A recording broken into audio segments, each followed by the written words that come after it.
that you are in for a treat and into what we're going to deal with tonight. We have very special moment. New Calvary Baptist Church has been about doing church differently, as we've been talking about in most recent times. We've been talking about how New Calvary's assignment now is to go mobile. We've been talking about what mobile means, and it's moving outreach beyond ideas limiting our effectiveness. So we are trying to be mobile and do things differently. In other words, we're trying to do church from a different kind of perspective. And we're glad today that we can continue that. We have shared a lot of different ways in terms of trauma, in terms of understanding trauma and all of those different kinds of things. And in this current atmosphere, with everything going on, without question, this is a very, very interesting time in our country. But as those know, and many of you know, and some of you can tell, and we'll share some of that tonight, that this is a very, very interesting time. But some folk who can remember and remember a season that is very, very similar some 40, 50 years ago. And so the question for us tonight is, how did we get here to a place where we almost regressed as a country and particularly as a people? And so we are blessed tonight to have somebody who I believe is very, very capable in discussing these kinds of issues and talking about those kinds of things. He is a retired professor of history, political science at the William Patterson University in Wayne, New Jersey. He is also the dean, or served as dean of the School of Social Science at William Patterson University. He is a lecturer and a writer. He writes several different articles, and he has lectured and shared in different spaces. New Calvary has even been blessed by his presence and his presentation as he's come with us and shared some years ago. Most of all, he is my daddy. He is my father. He is the greatest. And I know a lot of people say that. I just happen to have the privilege of it being true. He is the best father I could ever have, anybody could ever have, in terms of his wisdom, in terms of his level of consciousness and understanding, and what he poured into us. He is father of 5 boys and grandfather of now, what is about 10 people? You got about 10, right? He's grandfather of 10. 11. Yeah, 11. He's grandfather of 11. And so he is known affectionately as Pop or Pop, Dr. Small.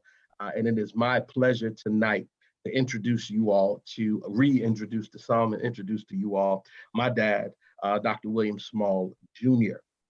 So Pop, thank you very much for sharing with us tonight. Grateful for you being here sharing with us.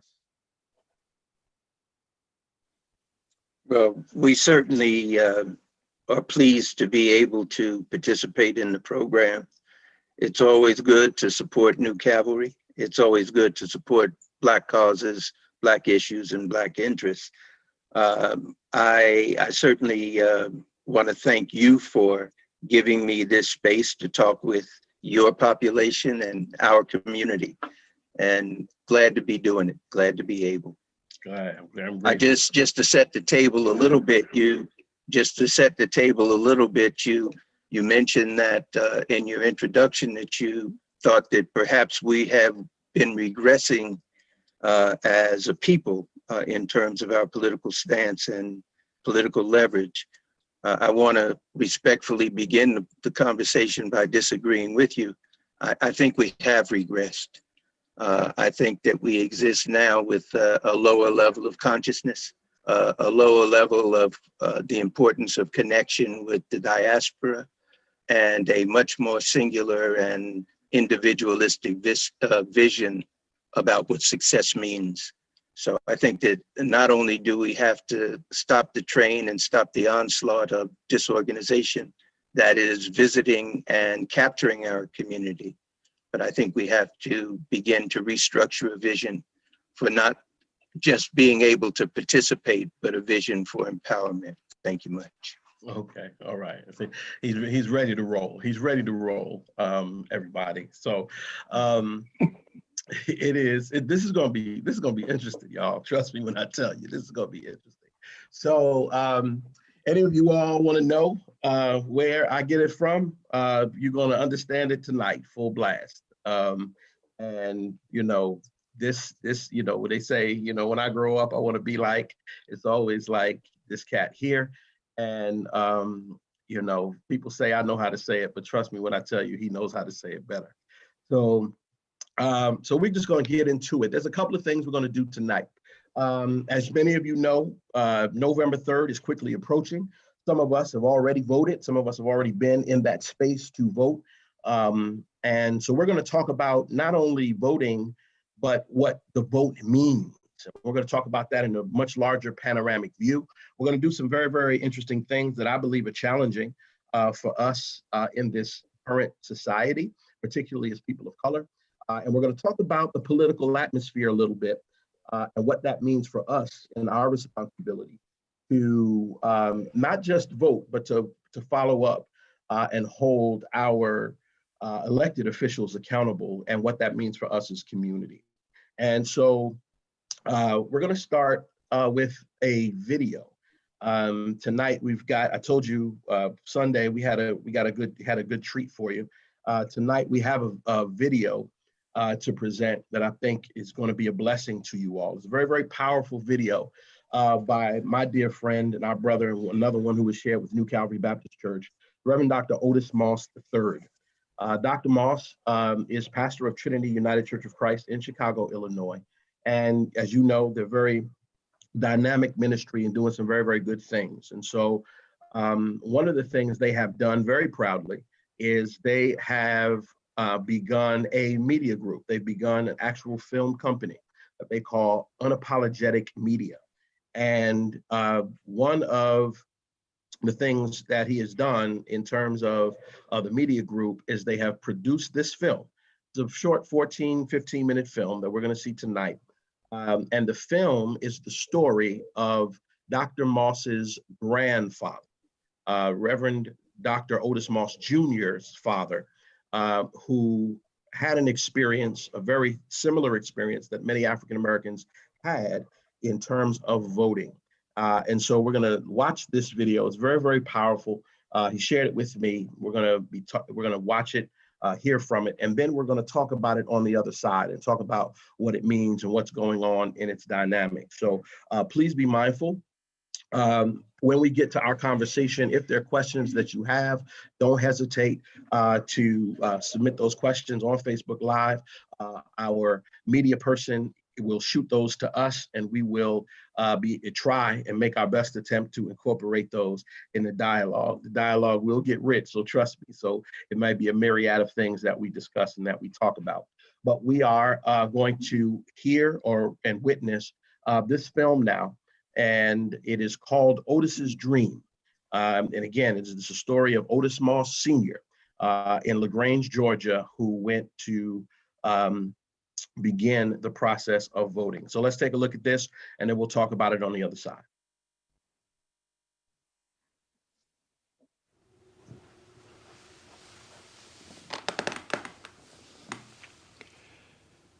Let me tell you a story about my father, Otis Moss Sr.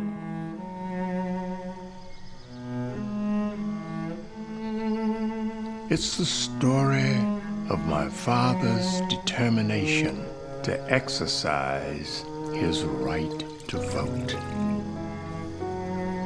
One morning in the fall of 1946, he got up, determined to cast his ballot. My father was a farmer, a sharecropper in the rural South. He served in the military during the First World War. Always a man of dignity, quiet courage, and determination. Our mother His devoted wife had died at an early age, and my father struggled as a single parent of 5 children. I'm going to vote today.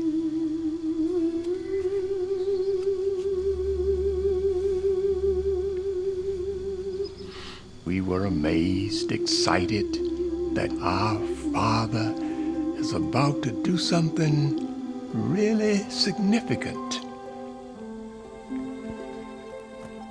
Go vote, Papa! Vote him out! Yeah, go get him! We love you! Go get him! Good luck! Bye! Love you! Take care! Go vote him out! He walked from the house well-dressed, well-groomed, 6 miles to the town center. Now, in every age, things have been introduced to keep certain people from voting, especially black people.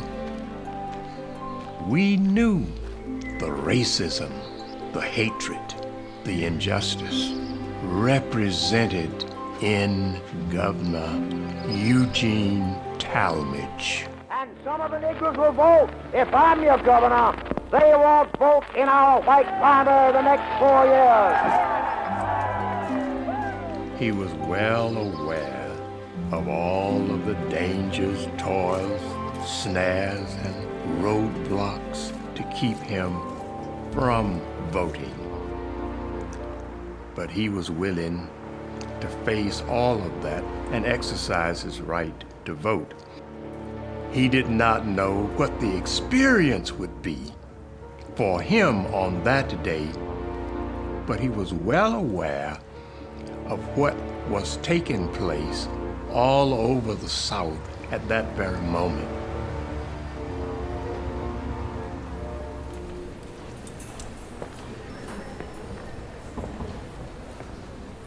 Mr. Goldsmith, my best to your family.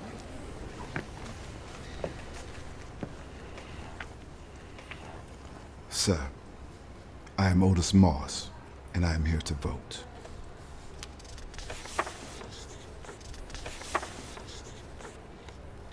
What did you say your name was? Otis Moss. Otis, it looks like you've come to the wrong polling place. You need to go over to the Mountville School. I have a letter here from the county stating that I vote here.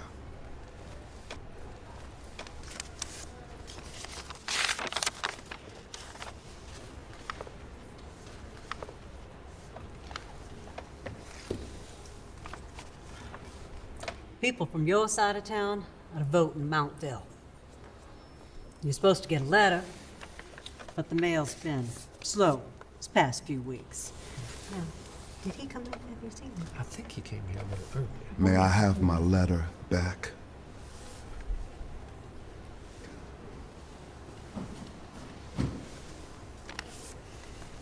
Please.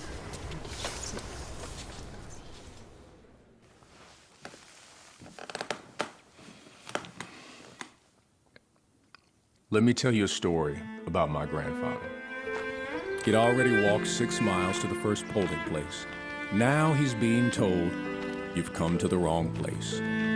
A clear and blatant lie. Now he has to go to the Montville School. And the Montville School is in a different city. I imagine as my grandfather walked, the sounds of the world crept into his ear. You are a second-class citizen.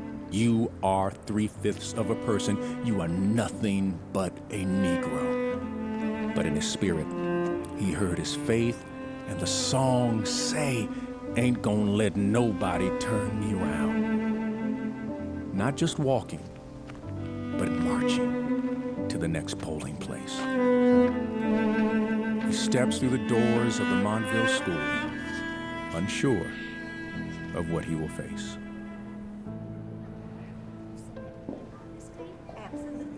Bless you.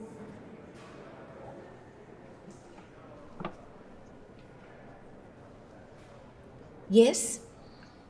I'm here to vote. I was sent here from the LaGrange courthouse. You are in the wrong place. You're supposed to vote at the Rosemont School.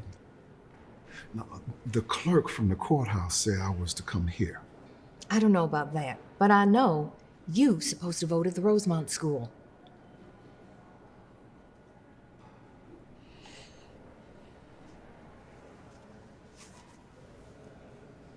Ma'am.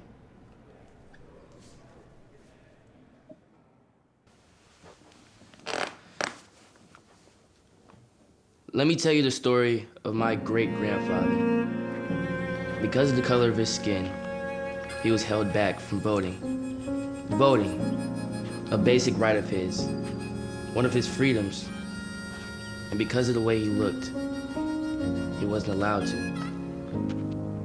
Despite the next polling place being 6 more miles, despite the disappointment and the anger and the frustration, his determination, strong will, and dream to vote outweighed any disappointment that crossed his mind. Boy, I sure am sorry, but the polling place closed. Now, if you would have been here 5 minutes earlier, we would have let you in.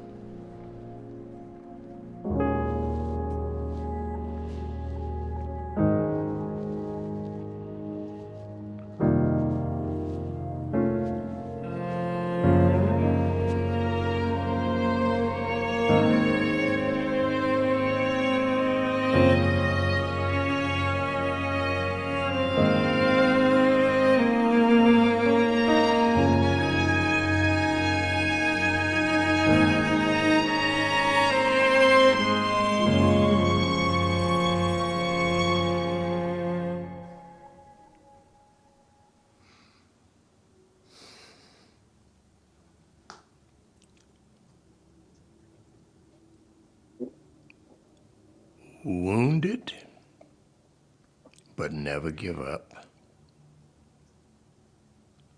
Denied, but never accepting that denial. Insulted,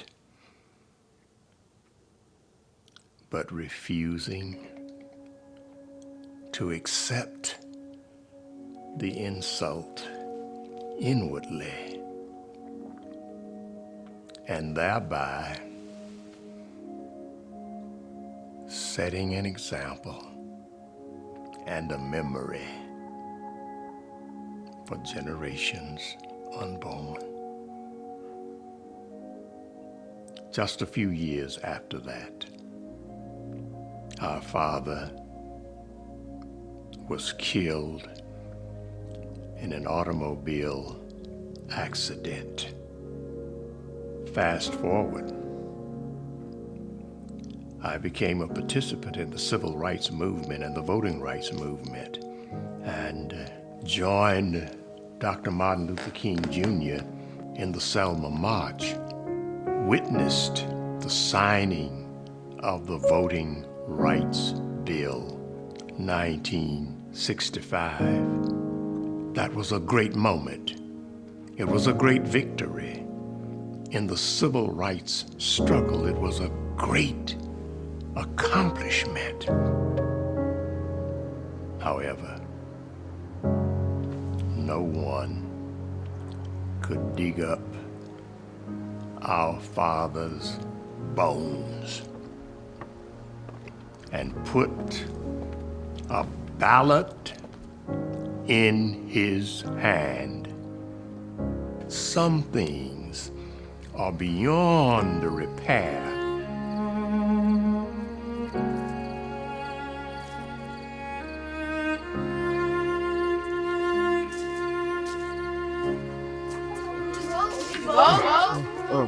Give Papa a minute.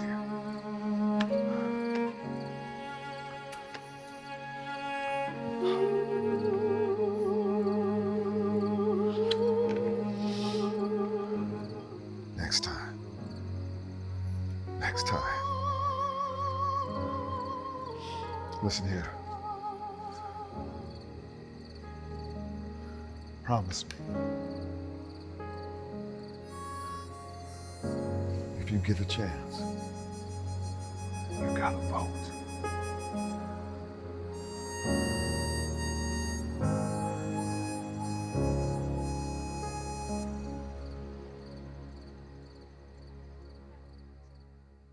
One of the remarkable moments in my life and in my memory is taking my son, Otis III, to vote.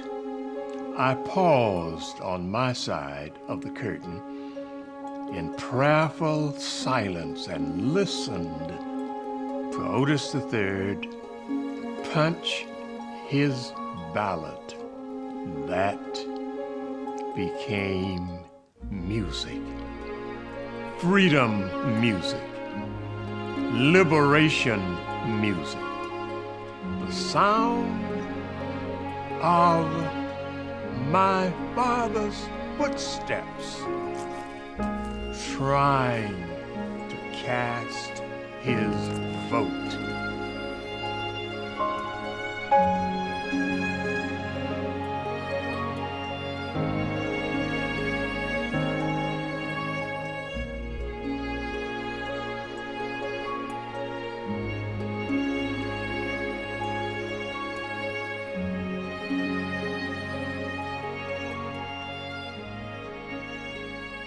Walk with me, Lord, walk with me.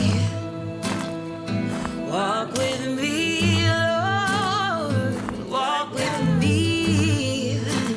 While I'm on this tedious journey, I want Jesus to walk. Okay. It's powerful on a lot of different levels, just to witness and experience. Some of you may have heard Oprah Winfrey refer to that story because Reverend Moss has told it in her presence, and she really grabbed hold of it and understood or articulated her understanding of the significance of what voting has meant or what voter suppression has been in this country. But Doc, it's a heck of a thing. It's I think for me, the thing that stuck out the most for me in the film is Dr. Moss Jr. saying, there's some things that that can't be fixed. There's just some stuff that you just can't work through. There's some wounds that are incredibly significant, and being denied, I think what overall speaks to being denied the opportunity and the dignity, because it means more than just a vote, right? It means that as individuals, you are recognized as a citizen and somebody who can actually contribute to the development, the organization, the structure, and the movement of this country. And historically, we have dealt with this kind of suppression continuously. Now, we're going to talk about a whole lot of other things in this regard, but in regards to your thoughts about the voter suppression piece and how that has systemically worked as a country, where are your thoughts in that regard? Well, before I respond to that, I seek permission to extend my congratulations and applause to Trinity and Otis Moss III for the production of the film in the first instance. You talked at the top of this show about bringing new dimensions to the responsibility of ministry and the use of the current technologies, in part pushed by the pandemic, in part pushed by Black creativity, in part pushed by necessity, are creating new models for information sharing. And I want to extend my compliments and congratulations to them for that. The story itself, as projected and filmed, is impactful because it speaks off the top to the multi-generational challenge that is yet unfinished in terms of our quest for political inclusion and, importantly, political empowerment. The film could be the saga of Black America, and not just the story of Otis Moss Sr. If you go back, and I don't want to get academic in this discussion, but if you look at the Articles of Confederation, if you look at the United States Constitution, if you look at this country from its inception, it has been about reserving power to the elite defining themselves initially as simply white men. So this attempt to restrict others is really it's focused. It comes to a sharper degree of focus when we look at the Black experience. But the Native American, the voters' restrictions on women, the property rights, the kinds of mechanisms that were employed to prevent Black folk from voting, it is a continuing historical pattern, and we need to understand that. Now, before I get misunderstood, or it happened to be misunderstood, I am not discounting the importance of voting at all. I think we absolutely have to vote, in part as a defense of any progress that we make, to be in a position to defend any progress that we make, to have people who represent us, whom we can hold accountable to protect our interests and advance our interests. But in any struggle, it seems to me that we have to be in control of the definition of the term, and constantly monitoring the attempts to redefine what that activity is. And over the years, I think that voting has been reduced to something substantially, in the popular culture, in the popular mindset, something substantially less than what it is. Their grandfather was not going to the polls just to vote. He was going to the polls to proclaim and protect his humanity and the humanity of his family. Mm-hmm. To vote is only to open the door to a broader platform to perform, mm-hmm. and to protect and to defend what we have. Mm-hmm. So I'm not surprised, because I know the roots of this nation, mm-hmm. the pattern of voter suppression that we see today, and its nuances and its Shamirian-like qualities, which has it ever changing and having us ever responding to it. And when we become so absorbed until the sole objective is to vote, we mm-hmm. forget the need to do the things that we can do that are within the sphere of our control and influence, like mm-hmm. building communities, like protecting our property interests in our communities, like establishing solidarity in our communities, like about being our brother's keeper, to put it in a place where everybody can understand it. So I'm not surprised that the struggle continues, and the struggle will continue until we make it a broader struggle and reconnect with the kinds of things that were part of our chain of events and salvation experiences, and not just think about voting. I'm frightened, let me jump around a bit. I'm frightened that if, and I hope it happens, we change executive leadership on November 3rd, all of this voting energy, all of this call for the vote, to vote, to vote, is gonna sort of dissipate. And the real mm-hmm. challenge that we need to then be able to face what happens on November 5th and November 6th and going forward. But if we vote and exhale, they're still winning, because they have gotten us to a point where we're prepared to focus primarily on one aspect of the ingredients for our struggle for empowerment. So yeah, I mean, and I think that's incredibly important for us to understand that, you know, we have historically trusted the elected official to do the right thing, right? We're in this place now, particularly with those who say, well, you know, Biden's not my guy. You know, I don't like Biden. Biden's got all of these policies. Biden's got it. You know, jail reform, prison reform, and all of those kinds of things that took place. And so people pull themselves out of the voting circle and they say, you know, I'm not voting for, if both are evil or both are not productive.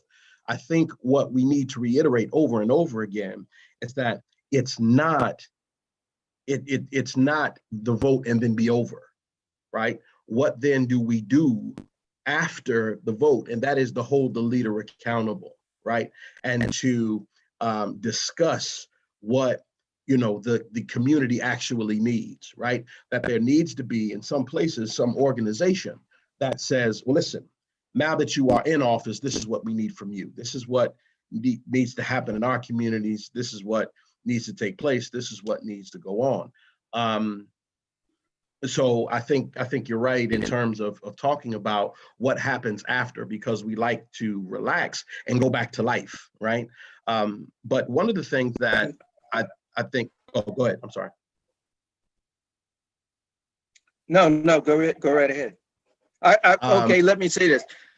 Liberation is a risk-taking activity. Whatever agenda we put in place to empower Black communities and to change our relationship to oppression is going to be a risk-taking activity. And until we find the strength in our own networks and build our own models where we're not minorities, but we're architects of our own future, we will be subjected to the control and be in a place where we're seeking the permission of others to empower ourselves. And that's just a no-win situation. That's a hamster wheel.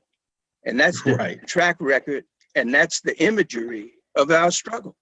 We make it's like the Greek story about Sisyphus. We roll the stone up the mountain. We get to the top of the mountain, the stone gets away and rolls back down the mountain, and we start the process all over again. But we must get to the point where we will struggle boldly in the areas of non-permission, not where we are encouraged to go, but where we must go, independent of permission, to secure the liberation and security we're entitled to as a people. And that's a limitation on the whole political process. That's a limitation on the whole political process as it exists. Voting is a mechanism extended by a system that oppresses its citizenry, with the rumor or with the myth that you can change yourself and your circumstance fundamentally by using these mechanisms. It does not happen. It does not happen. We cannot be seeking permission to be empowered. Right. We got to vote. We got to vote because it's an essential barrier and protection. But if we are looking for, this sounds extreme, but think about it.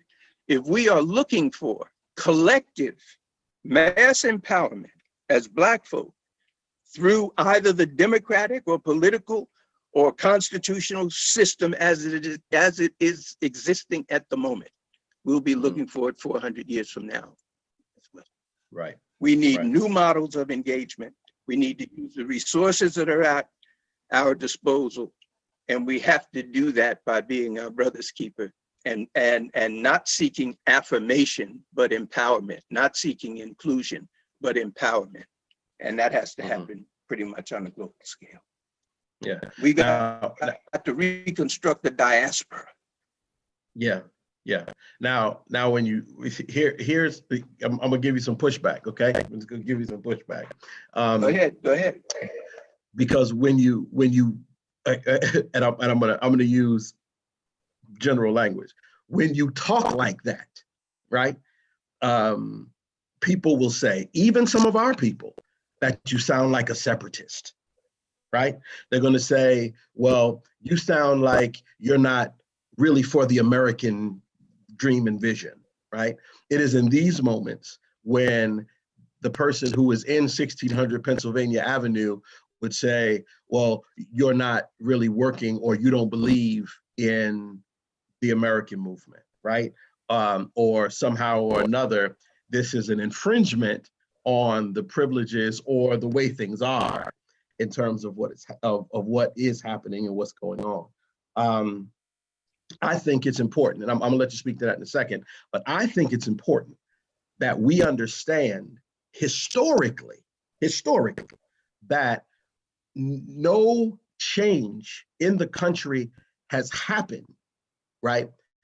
Outside of external agitation, right?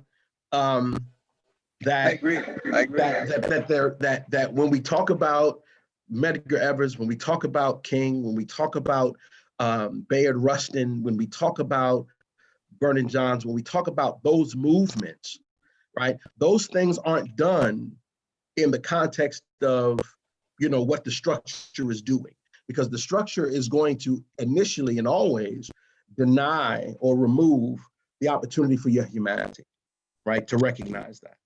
And I think on some level, we're seeing this outside movement, right? This Black Lives Matter movement and other types of movements understand that in a lot of ways, the system is broken, right? Because you are seeing people of different hues participating now, right? And being engaged. But there are going to be those who say this is an anti-American movement. You're making some people nervous, Pop, is what I'm saying, right? You're making some people nervous because to talk about what it is to organize and to identify, particularly from a Pan-Africanist movement and what you're saying, from a Pan-Africanist perspective, and talk about what it is to mobilize and define for yourself, that becomes a pretty scary place for a lot of people. You're absolutely correct. And it's a pretty scary place, not only for much of white America, but it's also a pretty uncomfortable place for much of Black America, and particularly traditional Black leadership, who is depending upon affirmation and approval for their own political survival. But if you look at how the gains that we point to that we were made, it was by precisely challenging those who say, stay in your place, those who say, stay patient, those who say, we don't need Reverend King coming here starting trouble. Right. We can't liberate ourselves by permission. We can't get a pass for our collective. You can get a pass, perhaps. I can get a pass. I've been offered passes in my 80-year career. I remember when I came out of school and I was a hot property, and folk would take me aside, Black and white, and say, now you ain't like them other people. Don't get messed up in that stuff that they're doing. You got to go ahead and do it our way. But if we have a commitment and an understanding of history and a sense of what has worked in this struggle, I mean, let me just take another big leap from here. Most of us, I would argue, don't have a full sense of appreciation for the decolonization movement in Africa that fueled, in some ways, the freedom rides and the breakdown of segregated transportation and spawned the civil rights movement in this country. Most of us don't appreciate the tension between Russia and the United States in terms of who is going to claim Africa for exploitation that led to the development of much of the civil rights activity in this country. The tolerance, if you will, for activity that was being fostered from the grassroots of this country, in this country. So you're right. If we can't face the heat, no point in going into the kitchen. If timing, and I use that in quotes, if timing and seeking cooperation and collaboration is the strategy, we know what the results are going to be, because we know what the depth of the resistance is. In the film, someone said, there's some things you just can't get done. Mm-hmm. It's sort of like, that's real, mm-hmm. But we invest in our children, we invest in organizations, we invest in structures so that the struggle continues beyond us. Mm-hmm. It's not to get theological on you because I'm not qualified, but Dietrich Bonhoeffer talked about the concept of continuing personality, right? As a sense of understanding life after death. We live through our children. We struggle through our children. We struggle from the energy of our ancestors. This is not a short fight, and it's not an easy victory. but it's the only fight that's worth fighting if we want to be independent and powerful. Right. It's y'all heard it first. Dr. Small just quoted Dietrich Bonhoeffer. Y'all heard it first here. So tell me a little bit. We're going to circle back, but tell me a little bit about your experience and what you understood in terms of the voting trajectory of the country, and how voter suppression, as you understand it, has happened throughout the years. I found in the film it was really interesting that the kids were saying, "Vote him out," right? And that wasn't tongue in cheek, because it wasn't just symbolic to who we have now. It was also speaking to the governor of Georgia, who did not want African Americans to vote in that time. So, and we've seen it, historically, right? What took place with Stacey Abrams. We've seen, all kinds of, things in terms of redistricting. We've seen polls getting shut down. I mean, right now in Texas, right, your early voting place is one per county, right? And in county, one per county. Yeah. And then the one that's in Houston is over 2 million, residents, and what that means. So, we've seen this stuff, and and I think the irony is that the current president talks about fraud, right? In terms of early voting and all of this mail, and he talks about, well, it's going to be fraudulent, it's going to be this mess. And so people went out to vote in person early. So I really think it's going to backfire, right? Because he's going to take himself out of the argument as to what he's, as what he tried or attempts to do in that process. But it has perpetually been, I think, a Republican Party that has been, interested in this kind of suppression. I think it's more systemic than partisan. Mm-hmm. And I think that we need to understand, as a people, we need to understand the nature of struggle. We need to know precisely what it is that we're struggling against. My perspective over the years has changed as I've grown and hopefully matured.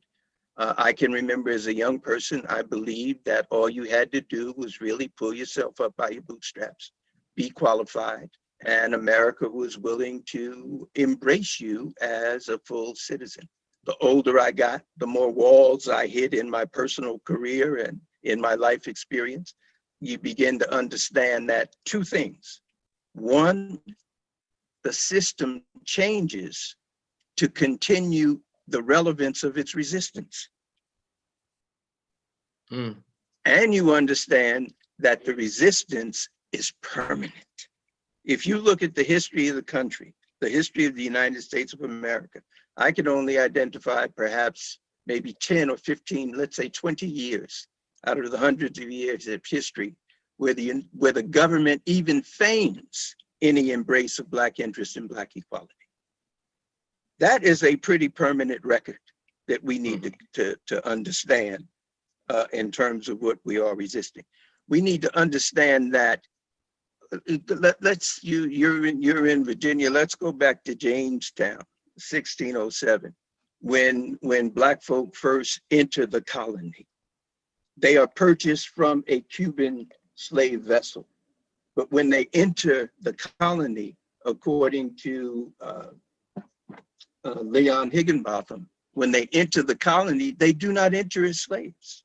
There is no slavery in the colony. The colony takes them in because it needs people. It needs workers. It's trying to survive. The colony is dying. There is equality among the oppressed. White folk are oppressed. Black folk are oppressed. Indians are running away. They're too slick to be oppressed. And Higginbotham in his book, In the Matter of Color, shows how racial bias is incorporated into the system as a way of controlling dissent and you begin to get disparate sentences for common offenses. Okay, so this is American bread. This is American bread. When you look at the provisions in the original Constitution, which were intended to perpetuate slavery, the 3/5 clause, the return of property clause, the three distinct provisions, that's inbred. The whole amendment process, which has taken place since then, never really undid that. The Civil War was supposed to have undo that. However, Reconstruction, Hayes-Tilden election, 1876, all that's reinstituted, Jim Crow. So what we are fighting is a system that is determined to exist on principles of white supremacy. And what Donald Trump has done, just to say quickly, he didn't create it. He was arrogant enough to unvarnish it. He was just arrogant enough to make it plain. Now, how do we respond to that? There's no permission that system can give you to be a man, a father, a complete human being, because it falls when you are. And that's where America is right now. It's at a crossroads. This election that's coming up is a crossroads election for America, standing before the world to say, we are Donald Trump, or we are slicker than that. Not that we're the other extreme, but we are slicker than that, because there's a long way to go in terms of producing evidence that there's any commitment to democracy or there's any commitment to true representative government. The post office is hijacked so that you can't vote. They close voting. This isn't a grandfather clause anymore. Look at the sophistication that has crept into the system itself as a way to ensure the marginalization of folk who should not be empowered. You've got the Congress that has completely thrown away the tri-concept of government. You've got Mitch McConnell and the Senate acting like lackeys and acolytes for a president who has thrown the Constitution out the window if he ever read it. So this is deep. This isn't about voting. This is deep. This is systemic. This is about the heart of the nation. This is about who America is and what its underbelly reveals it to be, not just to America, but to the rest of the world. Yeah. So I find myself, so people can feel like, they've had some biblical reference. I find there are two places that speak to this moment. And by the way, if those of you who are watching, you all have questions, you need to drop them in the chat. We'll try to hit those up in the next few minutes that we have. But the two places that speak are, one, the Exodus, right? Moses moving or trying to convince people, right, that they are powerful enough to obtain what God has for them, right? Or to even to engage in a different possibility, right? That much of what happens in the Old Testament is a struggle, it's a tension between who the people of Israel are, or the Hebrews are, as to who God says that they can be and what their possibility is, right? In the book of Numbers, where they find themselves going into the promised land with a group, and then they come back and they say, oh no, they're too big, it's too much. We look like grasshoppers, they look like giants. There's too much in this. We're not able, we're not possible, right? But then you find yourself, to your point, so that people can find Bible and what's being said tonight, to your point, when Nehemiah decides this wall is being built, and really kind of, this Ezra Nehemiah journey together, they begin to identify who are we and what do we want? Who are we and what does that mean? And the definition is, we are people of God. We are those who are, even though we're coming out of this exile, we have enough courage and faith in the divine to define who we are for ourselves. And so Nehemiah goes to the king and he gets resources from the king, but the resources are even still to rebuild, right? And to operate in this place of rebuilding, to define and being clear that there is still opposition even in your rebuilding, right? And being wise enough and being smart enough to understand that you have to build and watch, right? You got to build and protect. You have to build and establish that as much as you are establishing who you are and what you are, you also have to recognize what is happening around you. And that translates and that shifts thousands of years later into the Jesus ethos, right? Where Jesus understands what it is to function under this Roman oppression, right? Because that's ultimately what it is. He understands what it is to function under this Roman oppression, where the Israelite government has the thumb of Rome upon it, right? And so, to appease and to do certain things, it plays the game. But Jesus understands in a lot of different ways what it means to be empowered and what it is to have this divine relationship that speaks to a sense of awareness, that speaks to a sense of love of self. It speaks to, as we even talk about, what happens in the Beatitudes and Matthew, and those chapters of Matthew 5-7, when he talks about, going the extra mile, loving your neighbor, all of those kinds of things. It speaks to a definition of self-recognition that needs to happen so that people ultimately are empowered to understand their worth and their value despite the system and the structure that they're in. And so what you're talking about and what you're saying in terms of understanding this system, because, Pop, the reality is a lot of people love it, man. I mean, and this is, it's not, I think we need to reestablish, this is not, we're not saying this is not our country and all those other kind of things, but because of the investment that has been made by ancestors, by those who have paid prices, by those who through their blood, sweat, and tears have gone through a lot of things, that we have a say-so in how we invest in it. And we have a say-so of how it treats us and understanding that identity. And the political landscape.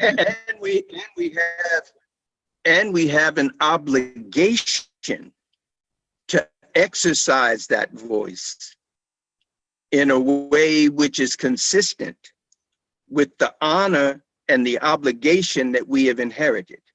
Now, I'm going to go a little bit back beyond the Old Testament. And I'm going to go back to a trip that I took to Egypt with Dr. Ben and that cohort, and read on the walls of the tombs and the temples, "Man, know thyself." Man, know thyself. And that is the importance of this. We must, there's no, I shouldn't say no, I don't want to just speak in superlatives, but one of the most important powers that anyone can have, any people can have, is the will and the capacity to self-define. The will and the capacity to self-define, to tell the world who we are, and to jump ahead of the Old Testament and get to James, develop the agenda and do the work to become the best self in the context of our own self-definition. Right. That's the new challenge for me in the whole spiritual realm. How do we trust our faith like we trust our swing, or trust our speech, or trust our dance step? How do we trust our faith so that we can enter these realms of non-permission, these unwelcoming chambers, and define our place, our purpose, and our legitimacy? Yeah. And so that's after we vote. That's after we vote. Right. So to understand, and is it I'm going to ask a real quick question and I'm going to follow up. Is it after we vote, or is it before and after? It's all the time. I said after we vote because I don't want us to vote and then go home. And I don't want to emphasize that feed the emphasis that voting is all that it's about. We have liberation, the pursuit of liberation is a full-time job. It's a full-time job. Right. For all of us. It's a full-time job. You can't be a part-time liberator for yourself. It's a full-time job. And it's unglorious work. It's unglorious work.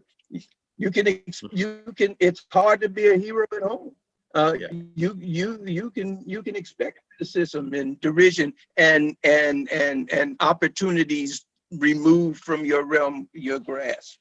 But if the candy's not worth the fight, then become a candy licker. Right. Okay, so last question as we wind down. Tell us, after 80 years of life, after educating young minds, after being involved in grassroots organizations and political movements, after seeing the civil rights movement happen, advances happening, and in a lot of ways, advances being taken away. What is it that, and I know we said a lot tonight, but what is it, do you think, and this is, and we've had this conversation a lot, this is where we go a lot of different places. What is your thought of what the church, how the church can be involved in this movement of empowerment and understanding overall?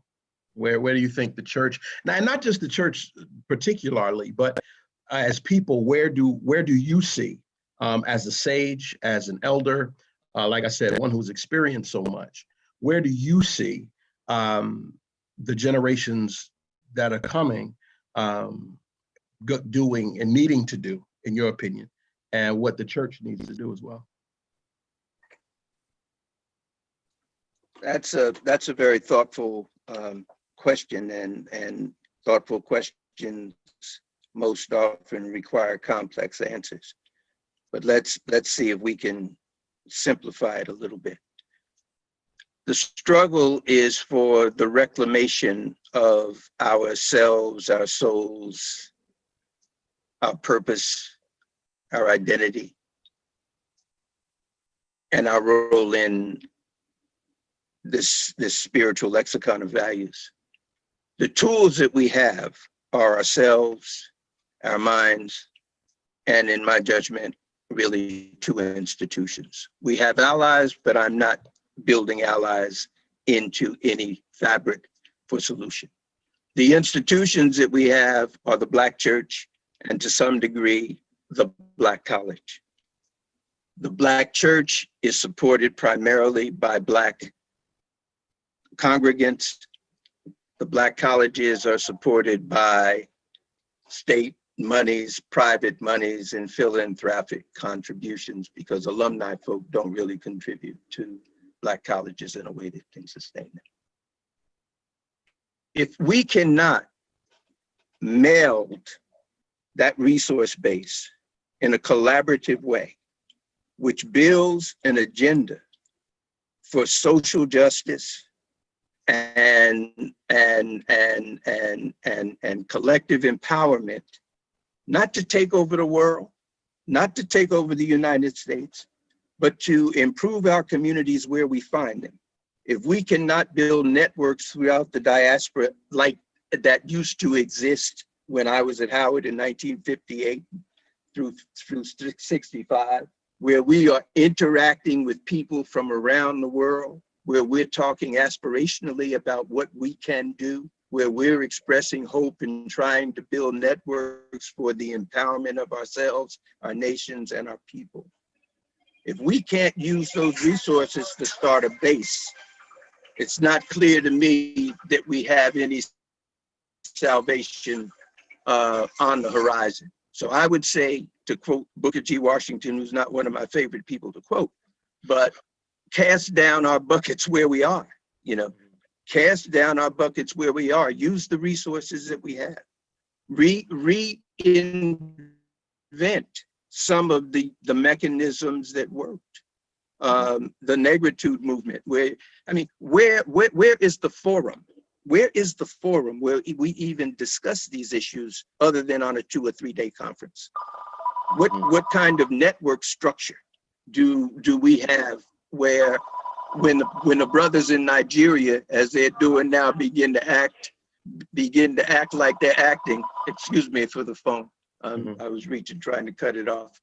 When the brothers in Nigeria are acting like they're acting, who speaks to that in our own community? Who speaks to the crime in our own community? Who says we cannot run from ourselves, but so let's just stay and build what it is that we want and protect it? Where is that conversation gone? So we've got to get back to proclaiming some sense of doability, not that the government is going to do it. We're going to take care of that with the voting, but we have to do in the meantime everything that we can do to reestablish community, to reestablish solidarity, to reestablish hope in our children and our families, so that they can pay it forward. Because I'm 80, my wad is shot. I'm gone in a few years. But you guys and those 11 grandchildren that we talked about, they need to be clear what the path is, and they need to be committed to holding control of the movement. Just stop and think for a minute. In 1963, with the March on Washington, it was about jobs and justice. 2 weeks later, it was about integration. Nobody was talking integration. We were talking about jobs and justice for Black folk. Folks came in and co-opted the movement. They tried to co-opt it on the front end. If you listen to Malcolm X and the message from the grassroots, and that didn't quite work, so they took it on the back end and redefined it. What did we say? The power to self-define. Right. The power to hold ourselves accountable to what it is that we say we want and who it is we say we want to be. And if our churches and our Black institutions can't do that, I don't know where we go. Yeah. I don't know where we go to create the mechanism that gives us the foundation to have the conversation. That's not the answer, but that's the room where the conversation starts. And I always say, you don't have to come with the answer. You just have to be willing to find the answer in the room. Right. Yeah. Not about defining. It's not about having somebody else define you. It's about defining self. No, man, gotta be the power to self-define. Man, know thyself. And I think we come back full circle. Right. We come back full circle with Otis Moss Sr., who in his voting movement really tried to do that. Right. He really tried to establish a sense of self-definition. It is voting and an opportunity, and it has been denied on so many different levels to so many different people. And so to understand this system, I think. And he planted the seed in his seeds. Yes. So they carry the struggle forward. Right. Yeah. So it is the concept of continuing service. Right. Okay. All right. Yeah. So listen, this has been rich. This has been just what I thought it was going to be. So very, very grateful to Dr. William Small, Pop, my father, for sharing with us tonight. Grateful to get this 80-year-old man on Zoom tonight. Amen. We're grateful for that. And all the way in Barkersville, South Carolina. Just a stone's throw away from Center of the universe. So we're grateful. The center of the universe, as he always says. Need to come and see the center of the universe. So we're grateful for you sharing with us, Pop, man. Really grateful for the time and giving us a lot to think about, giving us a lot to incorporate as we talk about being the body of faith and the body of believers in our context, and understanding what it really means to recognize the system and our assignment is multi-layered. So very, very grateful for you sharing tonight. Any final words that you have? I mean, there's never a final word from Billy Small Jr., but you got the final words for us tonight. Just one word, and I want to say this sincerely and not just to display good manners, but I am extremely proud of you and what you and Otis Moss and Reverend Gino and Reverend Reggie are trying to do with pushing the envelope of a theology that is relevant and challenging to the oppression that our community and our people around the world are facing.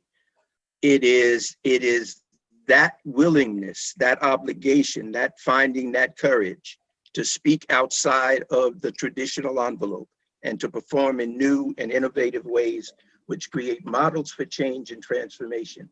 That's where our hope is. Beyond that, our hope is in nothing less than the recital of our commitment to Jesus's blood and righteousness, which will take us all the way to the barn. Thank you. Right. All right. Well, thank you very much, Dr. William Small Jr. Grateful for your time tonight. And when the pandemic is over, I owe you a dinner. I owe you dinner. And we'll work it out. All right. All right. Yeah. And so we're grateful. And so listen, thank all of you all for watching and tuning in and sharing with us. I'm grateful for the New Calvary video team for putting this together and working with us and getting this done. And next time we will see you. Please make sure that you are following everything that's taking place in this homecoming week. Tomorrow, we want to get all of your pictures and your selfies that you post and put that out. So make sure you're faithful with that. And this weekend, this Saturday, we have our safe social distance homecoming tailgate. So please make sure that you're doing that. And it is First Sunday. So make sure that you have your elements as we virtually share in our communion on Sunday at 11 a.m. So make sure that you are tuned in to all of that. Grateful for all of you. Thank you so much. Pop, thank you. We'll talk soon. Y'all be good. Y'all be safe. Take care of yourselves and take care of each other. We'll see you next time